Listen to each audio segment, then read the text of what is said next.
Jin kirgan yoki sehrlangan odam qana qilib davolansa bo'ladi? Birinchi davolanishning eng katta yo'li Qur'on o'qishlikdir. Sehr uchun eng katta qurol u Qur'ondir. Alloh subhanahu va taolo Qur'oni Karimni va nunazzilu minal Qur'ani ma huwa shifaa'un va rahmatun lil mu'minin. Biz Qur'ondan shifo va mu'minlarga rahmat oyatlarini tushiramiz dedi. Qur'onning barchasi shifodir. Mutlaq Qur'on shifodir. Arab tilida davolanishlik ikkita kalima bilan aytiladi. Birinchisi shifo, ikkinchisi davo. Shifo degani 100% degan. Davo ya'ni shifo bo'lishi ham mumkin, bo'lmasligi ham mumkin degan.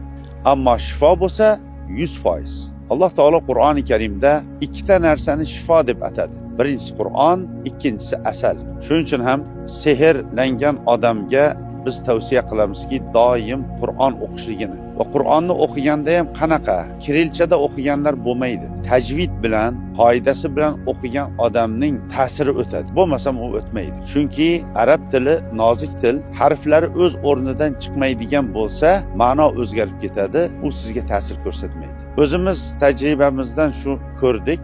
5 pora, 6 pora, keyin esa 25-30 poragacha sutkasiga o'qiganlar mutlaq tez yaxshi bo'lib ketgan. Hali yuqorida aytgan As-Sarul Battar kitobining muallifi Abdusalom Bali Shayx Hazrati aytadiki, menga kelgan bemorni o'qib ko'rardim va unda bu kasal bor ekanligini bilib, unga Baqara, Ali Imron, Yasin, Rahman, Soffat va boshqa suralarni o'qishlikni tavsiya qilib, 4 oydan keyin keling derdi. Bu kishi 4 oydan keyin kelsa, o'qib ko'rardim, Allohning izni bilan yaxshi bo'lib ketgan bo'lardi. Demak, eng katta jin, shayton, sehrga qarshi bo'lgan eng katta bizning qurolimiz u nima? Qur'oni Karimdir. Qur'oni Karimni tajvid bilan to'g'ri o'qishlikdir.